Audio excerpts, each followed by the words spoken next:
সব তীর্থ বারবার, গঙ্গাসাগর একবার, কিন্তু এই নিয়ে 6বার আমি গঙ্গাসাগর যাচ্ছি।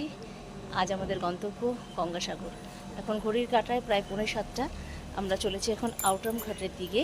আজকে সকাল 8টায় আমাদের ক্রুজ। আমরা ক্রুজে করে যাচ্ছি গঙ্গাসাগর। অনেক নতুন গেস্ট আছে, পুরোনো গেস্টরাও আছে। আপনার সাথে শেয়ার করব গঙ্গাসাগরের ছোট ছোট কিছু মুহূর্ত।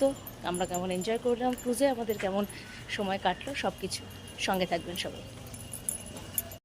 চলে আসলাম আমরা আউটাম ঘাটে। গঙ্গাসাগর তো অনেকেই গিয়েছেন, বিভিন্ন রকমভাবেই যাওয়া যায়। আমরা এই ক্রুজে করে যাব। আমরা 3 বছর ধরে এই ক্রুজে করে গঙ্গাসাগর যাচ্ছি। একটা অন্যরকম এক্সপিরিয়েন্স। প্রায় 4 ঘন্টা মতো সময় লাগে, ভালোই লাগে। তো আমাদের গেস্টরা চলে এসছে, এক এক করে সবাই ভেতরে যাচ্ছে।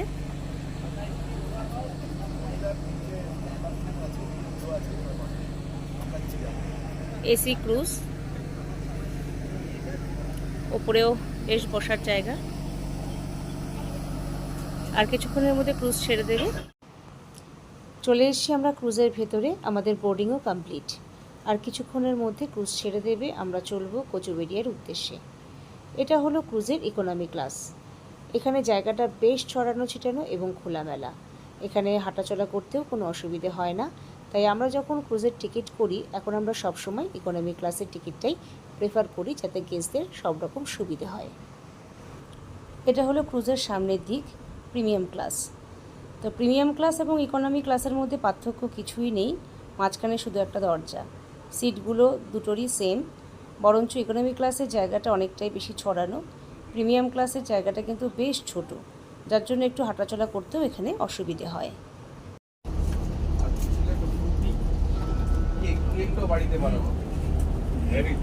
স্যান্ডউইচ অ্যান্ড কেকটা বাড়িতে বানানো,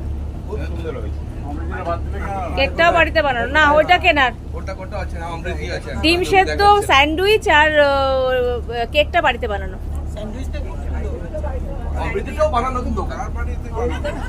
আমরা রাত 3টে থেকে উঠে এগুলো সব বানিয়েছি।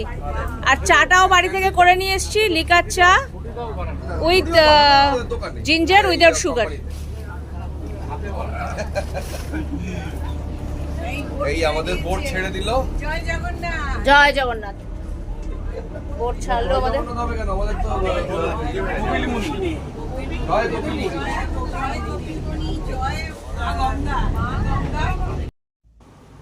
এবার চলে এসেছি আমি কেবিনে। আমাদের ক্যাপ্টেন মনোযোগ সহকারে আমাদেরকে নিয়ে চলেছে কোচুবেড়িয়ার উদ্দেশ্যে। ক্রুজে ক্রু দাদারা যারা আছে, তাদের ব্যবহার সত্যি খুব ভালো। এখানের এসিটা ভীষণ স্ট্রং, তাই বেশিক্ষণ বসা যায় না। মাঝে মাঝে আমরা আসি, একটু টাইম পাস করে বেরিয়ে যাই। এই জায়গাটা বেশ ভালো, এখানে বসলে পুরো ভিউটা দেখা যায়। তো এই হচ্ছে কেবিনটির পুরোটাই। এখানেও সোফা দেওয়া আছে, বসার জায়গা আছে। আর ঠিক এই জায়গাটা, নিচে সিঁড়িটা নেমে গেছে, এই সিঁড়ি থেকে ওপরে ওঠানামা করতে হয়। দূরে নৌকাগুলো কি সুন্দর দাঁড়িয়ে আছে, মাছ ধরার নৌকোগুলো। অনেকটা সময় আমরা চলে আসলাম, প্রায় 2 ঘন্টা হয়ে গেল আমরা ক্রুজে আছি। বেশ রোদ, তার জন্য ডেকে এখনো সবাই আসতে পারছে না। এই ক্রুজের সবথেকে সুন্দর জায়গাটা হলো এই ডেকটা। এই ডেকে এসে বসলেই 4-5 ঘন্টা কীভাবে সময় কেটে যায় বোঝাই যায় না। আমরা প্রায় কোচুবেড়িয়ার কাছাকাছি চলে এসেছি, কিন্তু রোদটা বেশ ভালো বলে আজকে ডেকে সবাই এসে এখন বসেনি। 2-1 জন এসে বসেছে, কিন্তু এখানে মোটরটা এত জোরে চলে, তাই খুব জোরে কথা না বললে একে অপরের কথা শোনা যায় না। বেশ সুন্দর হাওয়াও দিচ্ছে, সঙ্গে রোদও আছে, ভালোই লাগছে এখানে বসে থাকতে। আর কিছুক্ষণের মধ্যে আমরা পৌঁছে যাব আমাদের গন্তব্য কোচুবেড়িয়া। আমরা এসে পৌঁছলাম কোচুবেড়িয়াতে। এখন বাজে বেলা 1:30, একটু লেটই হয়ে গেল। পরপর 6টা স্করপিও এসি গাড়ি আমাদের জন্য অপেক্ষা করছে। গেস্টরা সবাই এক এক করে গাড়িতে উঠে গেছে। এখন আমরা চলে যাব সোজা ওয়েস্ট বেঙ্গল ট্যুরিজমে। এই গাড়িগুলো সমস্ত আমাদের। এখান থেকে বেরিয়ে চলে যাব আমরা ওয়েস্ট বেঙ্গল ট্যুরিজম। আমরা বুক করেছি, সেই প্রপার্টিতে আমরা থাকছি।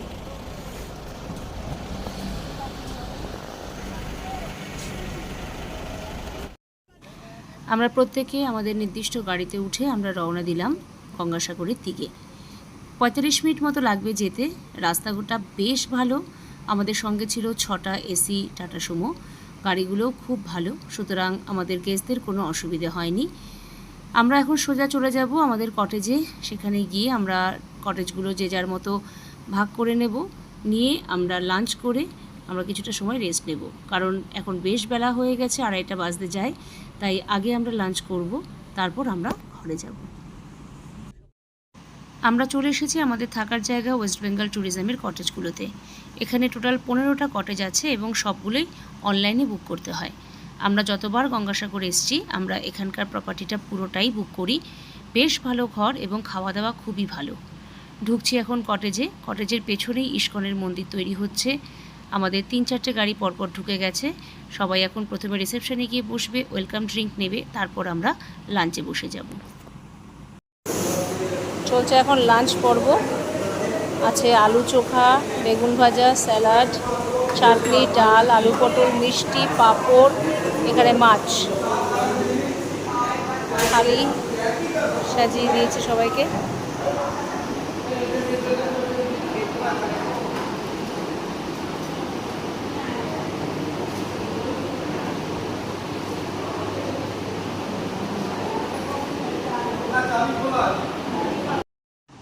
জুন মাসে আমাদের গঙ্গাসাগরে 2টো গ্রুপ হয়েছিল। আমি আমার এই ব্লগে 2টো গ্রুপেরই ছোটো ছোটো ভিডিও সবার সাথে শেয়ার করছি। প্রথমে গেল প্রথম গ্রুপের লাঞ্চ পর্ব। এখন যে ভিডিওটা দেখতে পাচ্ছেন সেটা হচ্ছে সেকেন্ড গ্রুপের লাঞ্চ পর্ব। রেস্টুরেন্টটা অনেকটাই ফাঁকা, কারণ বেশিরভাগই সবাই চলে গেছে রুমে ফ্রেশ হতে। কয়েকজন যারা ছিল তারা আগে লাঞ্চ করে নিচ্ছে, তারপর তারা রুমে যাবে। এখানকার খাওয়া দাওয়া কিন্তু বেশ টেস্টি, একটু এক্সপেন্সিভ। রান্নাবান্না বেশ ঘরোয়া, খেয়ে দিয়ে বেশ শান্তি পাওয়া যায়। তাই আমরা এখানেই খাবারটা সবার জন্য অ্যারেঞ্জ করি। গঙ্গাসাগর ওয়েস্ট বেঙ্গল ট্যুরিজমের প্রপার্টিগুলো আমরা সবসময় বুক করি যখন আমরা গঙ্গাসাগর আসি। ভীষণ ভালো ওদের ব্যবস্থা। এটা হচ্ছে মেন গেট। এখানে আমাদের গাড়িগুলো দাঁড়িয়ে আছে, 3টে গাড়ি, আরও 3টে গাড়ি বেরিয়ে গেছে, কালাপাড়া আসবে। এই দূরের যে নতুন বিল্ডিংগুলো, এগুলো ওয়েস্ট বেঙ্গল ট্যুরিজম প্রপার্টি। এগুলো নতুন তৈরি হয়েছে, এগুলো এখনও বুকিং নেওয়া শুরু হয়নি। জানি না এগুলো কেমন হবে, বাট এখানে যে কটেজগুলো সিঙ্গেল সিঙ্গেল কটেজ, ভীষণ সুন্দর। আমরা এই কটেজগুলো পুরোটা করেই নিয়ে নিই, সব বুক করি। 15টা রুম আছে এখানে। এর অ্যাম্বিয়েন্সটাও খুব সুন্দর। এটা রিসেপশন কাম রেস্টুরেন্ট। পেছনেই ইস্কন মন্দির তৈরি হচ্ছে।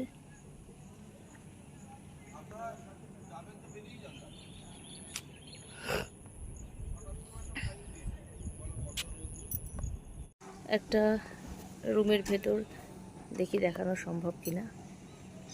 এখানে সবকটা রুমই সেম।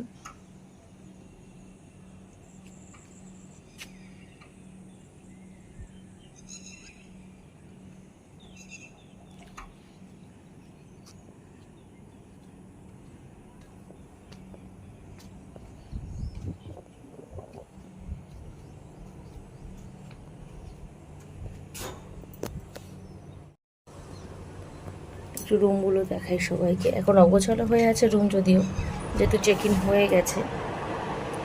আচ্ছা, সবকটা রুমই সেম। ঢুকেই প্রথমে এরকম একটা লিভিং এরিয়া, যেখানে একটা সোফা আছে, একটা টি টেবিল আছে,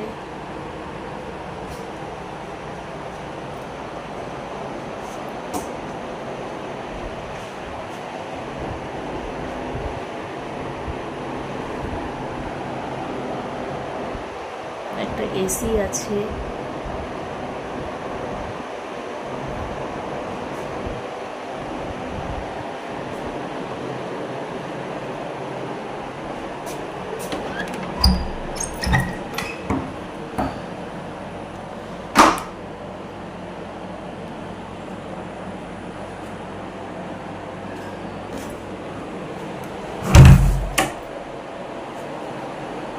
একটা লিভিং এরিয়া।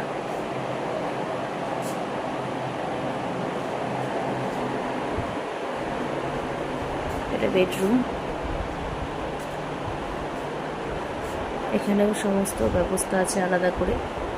এখানে টিভি আছে,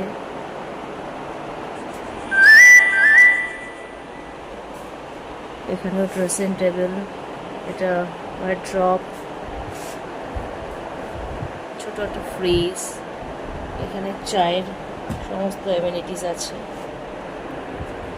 একটা ছোট্ট টি টেবিল, এখানেও আলাদা এসি। এই ঘরে 3টে ফ্যান আছে, এর মিডলে একটা, এই পাশে একটা, এই পাশে দুটো সিঙ্গেল সিঙ্গেল সোফা, বড় বেড, সুন্দর করে সাজানো ঘর, সাইড টেবিল আছে।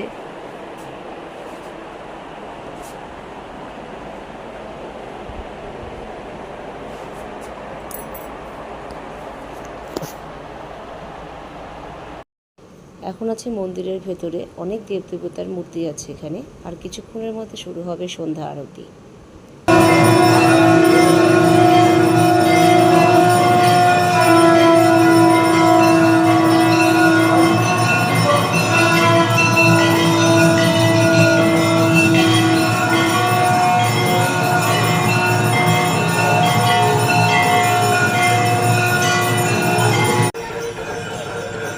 মন্দিরের আরতি শুরু হয়ে গেছে। এখানে মন্দিরের সামনে বেশ কিছু দুস্থ মানুষ থাকে, যাদের জামা কাপড়ের খুব প্রয়োজন। আমরা জামা কাপড় এনে ওনাদেরকে দান করলাম। এখানে পরপর সিঙ্গেল সিঙ্গেল অনেকগুলো গুমটি মতো করা আছে, যেখানে গঙ্গাসাগরের সাধুরা থাকে।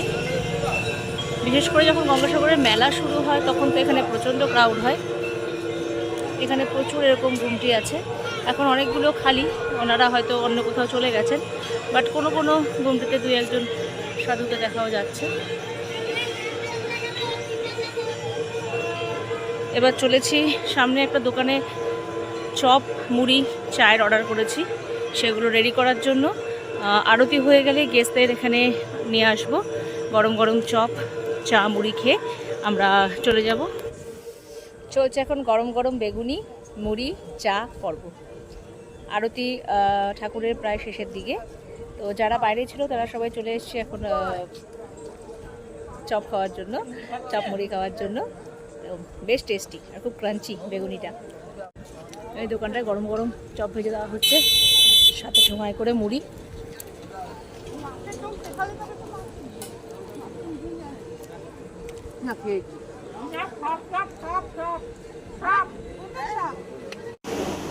চলছে এখন ডিনার।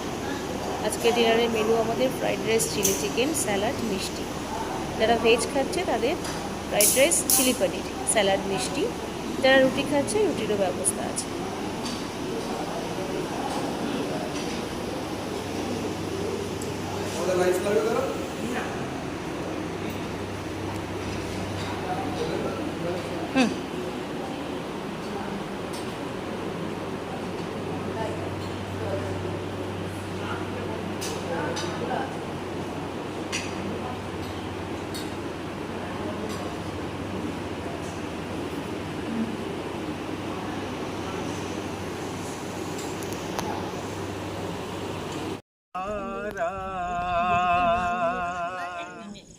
প্রাণ বাহাসে না জৈবন জ্বালায় মরি রে, ওকে প্রাণ বাহাসে না জৈবন জ্বালায় মরি রে। পুরুষের জৈবন কালে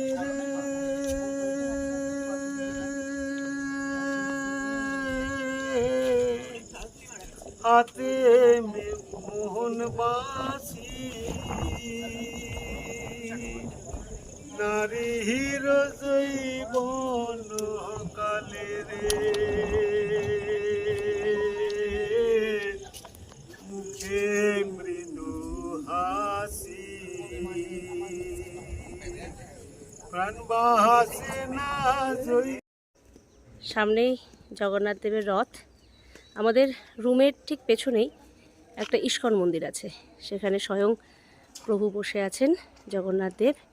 স্নান টান করে ভাবলাম একটু তার যদি দর্শন পাই, তাই আমরা 3জন চলে এসেছি। 2জন দিদি আমার সাথে এসছে, প্রভুর নাম শুনে।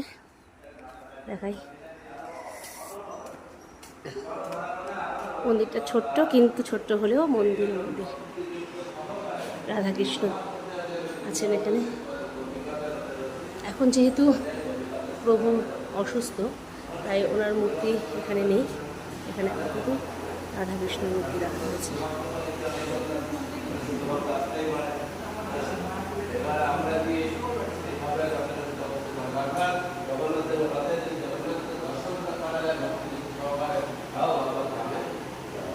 এখানে প্রভুপাদের মহারাজের মূর্তি।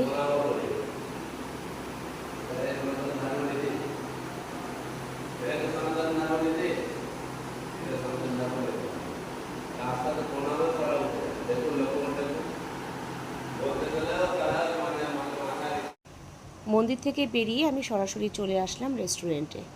এসে দেখলাম কয়েকজন গেস্ট ব্রেকফাস্ট টেবিলে চলে এসছে। আজকে ব্রেকফাস্টের মেনু ছিল গরম গরম লুচি, সাদা আলুর তরকারি, কলা, ডিম সেদ্ধ, মিষ্টি, সাথে চা ও কফি, যে যেরকম অর্ডার করবে। আর যারা লুচি খায় না তাদের জন্য ব্রেডেরও অপশান ছিল। অনেকেই এখনও সাগরে আছে, তারা স্নান করে মন্দিরে পুজো দিয়ে একটু লেট করে ব্রেকফাস্টে আসবে। হেভি ব্রেকফাস্ট থাকে। সত্যি কথা বলতে এদের খাবার কোয়ালিটি কিন্তু ভীষণ ভালো। কি লাঞ্চ, ডিনার, ব্রেকফাস্ট সেটাই বলবেন, ভীষণ কোয়ালিটি ফুড। তো সেকেন্ড ডে চলছে এখন লাঞ্চ পর্ব। আজকের মেনু গরম ভাত, ঘি, আলু চোখা, দই পটল, ভেটকি মাছ, চাটনি। কেমন করেছে দই পটলটা? ভালো করেছে।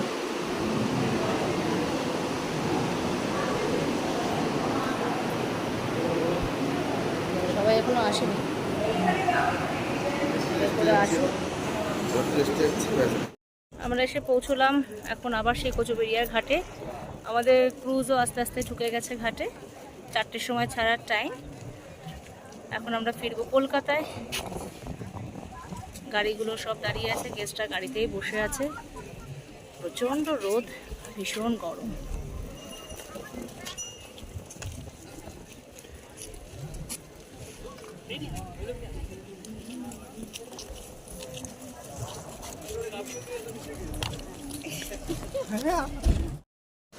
আমাদের বোর্ডিং কমপ্লিট হয়ে গেল। নির্দিষ্ট সময় ক্রুজও ছেড়ে দিল। আমরা চলেছি কলকাতার উদ্দেশ্যে। এখন আমরা যাব সবাই মিলে ডেকে। ওখান থেকে সানসেটটা দেখতে বেশ ভালো লাগে, আর ঠান্ডা হাওয়াও দিচ্ছিল। ওপরে বসতে এখন খুব ভালো লাগবে। সন্ধে নামলেই তখন আর ডেকে ভালো লাগবে না, তখন চলে আসবো আমরা নিচে। নিচে কিন্তু গান বাজনার ব্যবস্থা করা হয়েছে। গান বাজনা করতে করতে আমরা পৌঁছে যাব কলকাতাতে।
আলো গড়িয়ে কৃষ্ণ হরিয়ে মোরে আলো আলো আলো দাও প্রাণ होश जिए जाए मुझे डोर कोई खींचे तेरी ओर लिए जाए ये शाम मस्तानी मदहोश जिए जाए मुझे डोर कोई खींचे तेरी ओर लिए जाए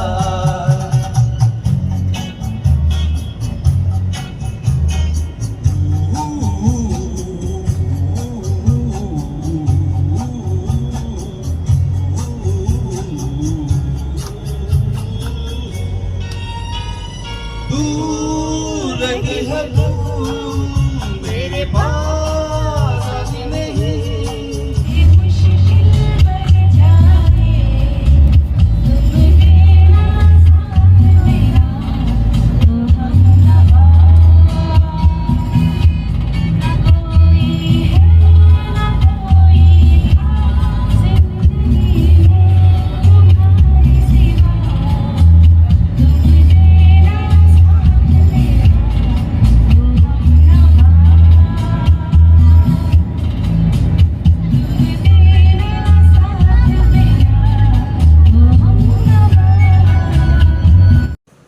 ক্রুজের ভেতরে গান বাজনা করতে করতে আমরা কখন যে সেকেন্ড হুগলি ব্রিজ পর্যন্ত পৌঁছে গেলাম একদম খেয়াল করিনি।